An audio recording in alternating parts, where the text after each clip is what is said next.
Tim, the other day Tyler Campbell said he wanted to be the shortstop. And I'm sure a lot of guys want to be the shortstop. Is there an intangible to that position beyond just field throw and all that? Well, you're like a Mike linebacker. You're calling a lot of signals. You're setting up the defense. You're running an infield.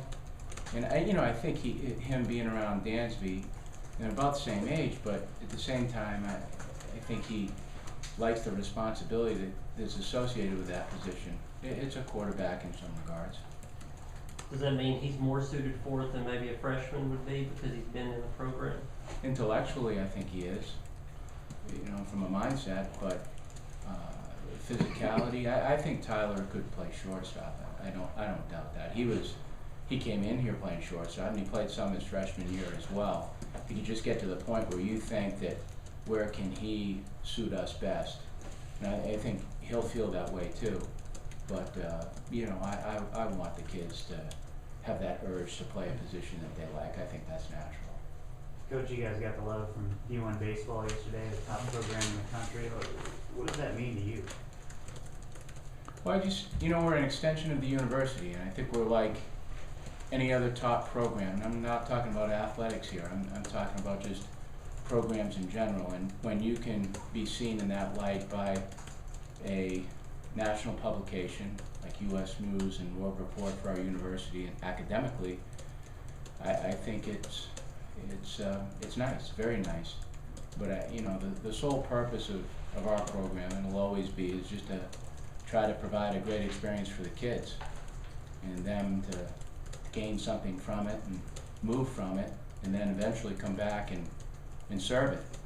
And from that we've generated some quality kids and had some nice experiences. But just speak to the culture that you guys are all trying to create here and have created here. I hope so. I mean, I think you're just always trying to reproduce a family every single year. And when you reproduce families that experience some success, then a culture is generated, and we've been fortunate to do that. Tony Kemp's made a pretty quick rise through the minors, just named PCL, MVP of the playoffs. Is he the next one that we're going to see playing in the majors regularly, do you figure? I think so. From a timing standpoint, he's got a little guy in front of him that plays pretty well too. And Altuve's a good player, but I think the great thing about Tony is the fact he's multi-skilled. He can do a lot of different things. I don't think there's anything he can't do on a baseball field. And we saw that when he was here as a 9th grader, and then as he progressed through our program. But you can put him in center, you can put him in left, you can put him in second base. And I know he doesn't profile, from a body standpoint, but there's been some guys in that league, Tony Phillips is one of them, that really had great careers playing a lot of different positions. And I do think Tony Kemp's skills and his intangibles are off the chart. What he gives to a big league franchise, what he gives back to the community, the positive energy that he brings with him to a culture is very strong. But you could say that about a lot of our guys right now. You could say it about David, you could say it about Sonny Gray. I'm proud of that notion, and many others that I'm not speaking about. Tim, what have you seen from your freshmen so far? Their ability to be comfortable on the baseball field. I think just watching them operate and fielding balls off the bat and fielding balls in the air. I like what the position players are doing. Now, I haven't been able to see the pitchers throw against the hitters. That'll be a first today.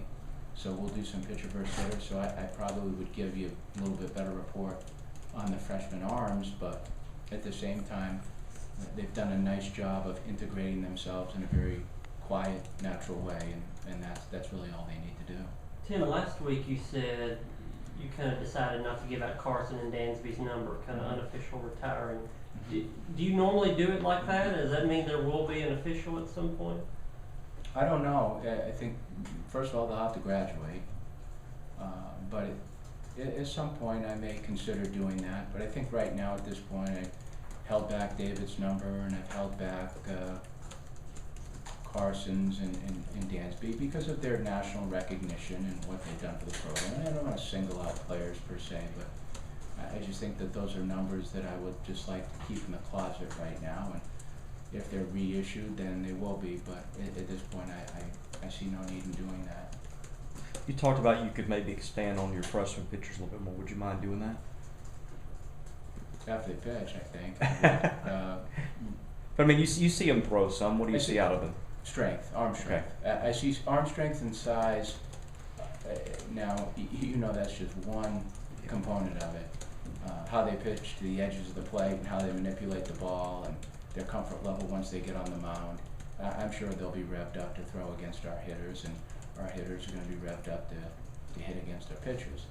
But it's going to be interesting to see because we're lucky to have a lot of these kids. We're lucky to have them all. Some of these kids have good arms. How much does a guy get? You say they're facing hitters for the first time today. How many pitches or how many batters does each guy get? Like, how do you go through that process? Well, I start off with about 15 pitches, a pitcher versus hitter, and then as we go into the weekend, we'll start scrimmaging a little bit. So it progressively builds up. But the first couple of days, Dave will go 15 per kid and leave it at that, which means hitters will probably see a couple of at-bats or 6 to 9 pitches. They'll get 3 spins through it. And so it'll be light at first, but we'll grow on it. In choosing your shortstop, does it also depend on who can play second? In other words, Tyler has to play second because there's no better option there, or the combination of short and second? I think that happens a lot. I think you got guys who are really good at what they do, and so you're more apt to put maybe someone else in another position, even though that guy can do it. I take it back to Vinny and Dansby. Dansby could have certainly played shortstop, but Vinny just naturally worked his way into that spot, and we just didn't want to upset the harmony that we had within the infield, so we kept Vinny there, but you knew you had a good shortstop at Dansby. That's why it just wasn't a surprise to me. Now, whether Tyler can flip over there, we'll see.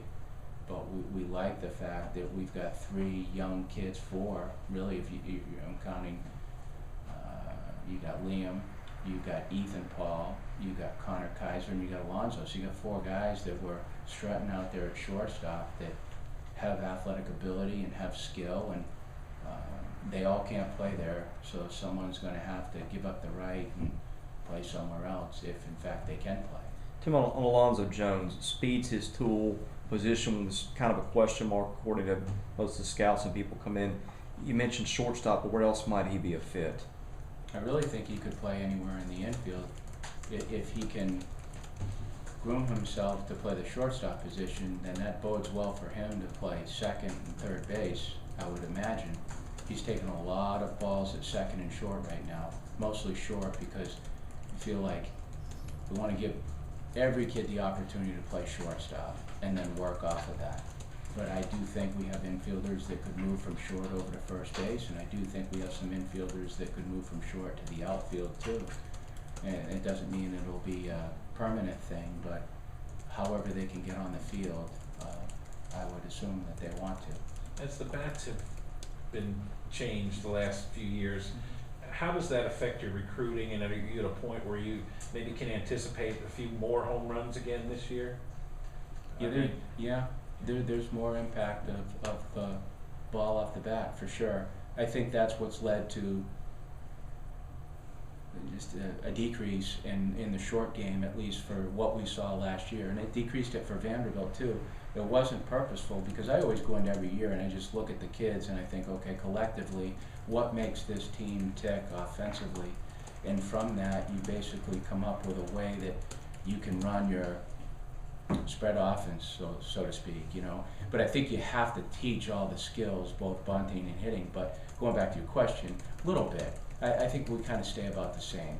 You know, we like the athletic kids that have some size to them, and I think with the size, it gives them the opportunity to have future power. A guy like Connor Kaiser, you know, I'm not going to tell you he's going to be a power hitter, but he does have that body that could grow, and he's got leverage and length, and I think in time he'll be able to impact the baseball. Can a player be good enough to have his uniform retired and not graduate? Yeah, I guess so. You're asking me some tough ones today. You wore a suit. He's not retired though. Yeah, I'm sure he could. I think there's a case for everything. I do. I mean, there's special reasons why kids can't come back and finish their degree. You know, you want them to. In a perfect world, I'd love for them to, but they can't. But that's not going to mean that we can't retire David Price's number and honor him in the Hall of Fame. So, yes, to your question, I think. Yeah.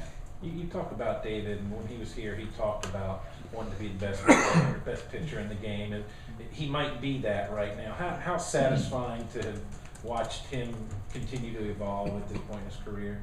He's such a good story because his, as we all know, his freshman year was one that was a little bit up and down at first emotionally for him, not so much physically. He was always able to handle himself in that regard, but from the time he took off after that winter of his freshman year to now, he's just evolved in so many different ways, as a person. And I'm not going to say he's reinvented himself, but he's continually grown upon the things that he does well. He's taken his personality and he's learned how to blend that even at a higher level. He's taken his pitching skill, and I always have felt like his pitching skill would grow because he can golf, he can shoot a basketball. He's one of those self-skilled athletes that hand-eye, foot-eye are very good. He was always good at that, so I just figured that in time he would continually evolve as a pitcher and learn how to manipulate the ball to his advantage, and he's certainly done that. He's on a quality team. I think he's having a lot of fun. It seems like the country has really taken him. I mean, he's had a direct impact on the recruiting up there, and I can't say the young man's name, but Right? yeah, we've had the good fortunes of recruiting up there because of him. So they've celebrated him very well, and I think he's a guy who likes to be a part of something, and he's not self-contained that way. Given the response he's getting, how much will that help him, you figure, down the stretch and into the playoffs? I mean, how much better will that make him? Creates a tremendous amount of positive momentum for that community. It will be a feverish pitch because of the people in Toronto that haven't had the ability to celebrate their team that are now going to be able to, and for good reason, and maybe have an opportunity to finish this thing off. They've just got a very exciting team to watch, and he's added to it. He's added so much to it from a personality standpoint, from a confidence standpoint, from a teammate who really naturally celebrates the other players on the team publicly. He just has a good time. The one thing about David, and I spoke to a writer this morning from Toronto about, is he's just never lost his childlike innocence for the game of baseball. And he's contained that, and I think that ability in itself, that shouldn't get lost, because he's kept his body in good shape, his mind has grown, he loves the game, he's a positive life force, and he's kept his childlike abilities, and I think those four components right there have allowed him to be successful. Going back to uniform numbers, do you like to pick those out for the players, or do you sort of let them choose and say, sort of stay away from these two? No choosing. They get the number. They get their classroom seat and they get a number associated with it, so they don't get the choice there. The number's just a number. Do you like to sort of say, hey, Brian Reynolds sort of looks like Connor Harrell, match them up at 20, or is it sort of, how do you choose that? Maybe sometimes I think that way. It just depends. If I think a guy's cut out for a certain number, I'll give it to him, but yeah, that could come into effect. And sometimes I want to change it up. It might be a role reversal where 20 was an outfield number, now I want to give it to a pitcher. I guess it's just how I feel during the course of the summer. I do give it some thought, though. How do you assign a classroom seat? How do you choose who's sitting by who, that sort of stuff? Usually goes pitcher, hitter, pitcher, hitter, pitcher, hitter, but if that row right there would be freshmen, and then sophomores and juniors and seniors. But on the sides, it's older guys all the way down, because I tell the older guys they're always protecting the group inside of them. So there's a purposeful way to how we set up the classroom, and a purposeful way to how we set up the locker room too. Tim, did Hayden Stone get to throw at all this week, and what did you see from him if he did? Continued to lengthen him out a little bit more, so he's throwing at 75 feet, and he feels good. And I'm just really, I know I said this before, but his body looks really good. I'm really pleased with how he's eating, at least in front of me. And I think he lives under the 60-40 rule. 60% of his diet's clean, the other 40%, flip a coin. But it's better than the 40-60 that he was living with the past couple of years. I'm slowly taking chewing tobacco out of his mouth, off to the side. Doesn't do it on the field. Maybe he does. Slips it in, but so we're grooming Hayden. He's great. Thanks, Tim. Good. Yep. Thank you. Thank you.